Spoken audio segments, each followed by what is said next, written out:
Сайн байцгаана уу?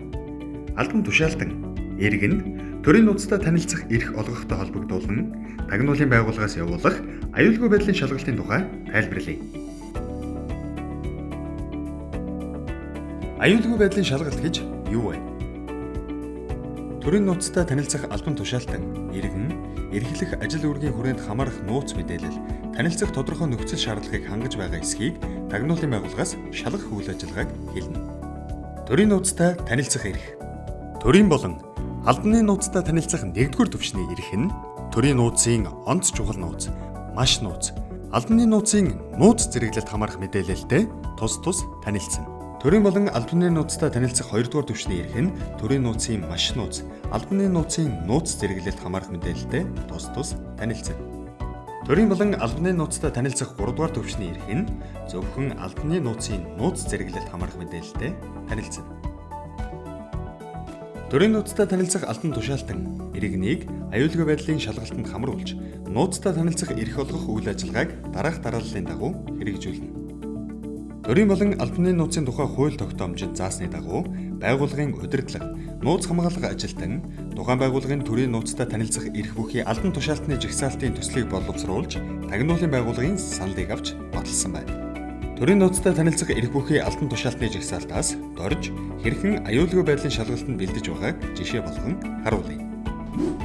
Доржин эрхлэх албан тушаал нь тухайн байгууллагын төрийн нууцтай танилцах эрх бүхий албан тушаалтны жагсаалтанд орж байгаа тохиолдолд түүнийг уг албан тушаалд томилохын өмнө аюулгүй байдлын шалгалтанд хамрагдах ёстойг нууц хамгаалах ажилтан түүнд мэдэгдэнэ.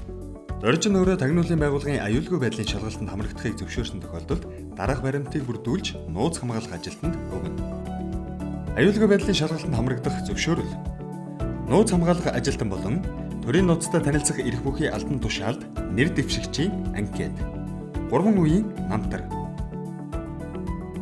Аюулгүй байдлын шалгалтанд хамруулахаар нэр дэвшүүлсэн албан тушаалтан иргэн дээр дурдсан анкетыг үнэн зөв, бүрэн дүүрэн бүглэх ёстой бөгөөд хэрв уг анкетыг худал эсвэл дутуу бүгэлсэн нь төрийн нууцтай танилцах эрх олгохоос татгалзах үндэслэл болохыг анхаарна.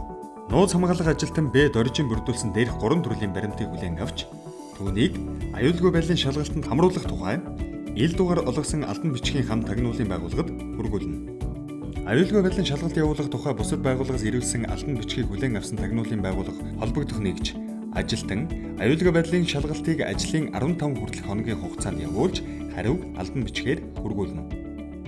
Доржид тагнуулын байгууллагаас аюулгүй байдлын шалгалт явуулж түүнд төрийн нууцтай танилцах эрх олгох боломжтой тухай хариу ирснээр нууц хамгаалах ажилтан доржид Монгол Улсын төрийн болон албаны нууцыг хамгаалах нийтлэг журмын 2 дугаар хавсралтаар баталсан төрийн нууцтай танилцах тухайн түвшний эрх олгоно.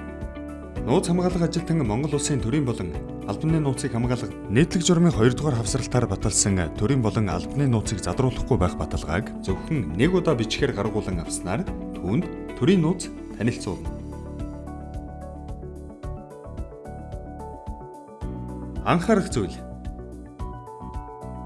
Албан тушаалтан иргэнд төрийн нууцтай танилцах эрх олгохоос өмнө нууц хамгаалах ажилтан тухайн албан тушаалтан иргэнээр төрийн болон албаны нууцын тухай хууль тогтоомжийг судлуулж нууцтай танилцахад түүний тодорхой эрх хязгаарлагдах, хууль тогтоомж зөрчсөн тохиолдолд зохих хариуцлага хүлээх, тэдгээртэй холбоотой бусад үр дагавар үүсэх тухай тайлбарлаж өгнө. Албаны нууцтай танилцах ажил албан тушаал томилогдох тохиолдолд тухайн байгууллагын удирдлагын шийдвэрээр нууцтай танилцах эрх олгох Монгол Улсын төрийн болон албаны нууцыг хамгаалах нийтлэг журмын 2 дугаар хавсралтаар батлагдсан маягт 2-т заасан загварын дагуу нууцыг задруулахгүй байх баталгаа гаргуулах бөгөөд тагнуулын байгууллагын аюулгүй байдлын шалгалтанд хамрагдахгүй. Албан тушаалтан иргэнд олгосон төрийн нууцтай танилцах эрх нь зөвхөн эрхэлж буй ажил үүргийн хүрээнд хамаарах мэдээлэлтэй танилцах эрхээр хязгаарлах ба өөрт олгогдсон нууцтай танилцах эрхийн хүрээнд өөрийн ажил үүрэгт үл хамаарах бусад салбарын нууцад хамаарах мэдээлэлтэй танилцах боломжгүй.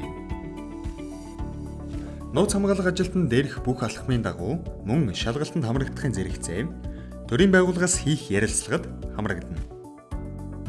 Төрийн болон албаны нууцын тухай хуулийн 21-р зүйл заасны дагуу дараах албан тушаалтан хуулиар хориглоогүй бол тагнуулын байгууллагын аюулгүй байдлын шалгалтанд хамрагдахгүйгээр төрийн болон албаны нууцыг задруулахгүй байх баталгаа гаргаж төрийн нууцтай танилцсан.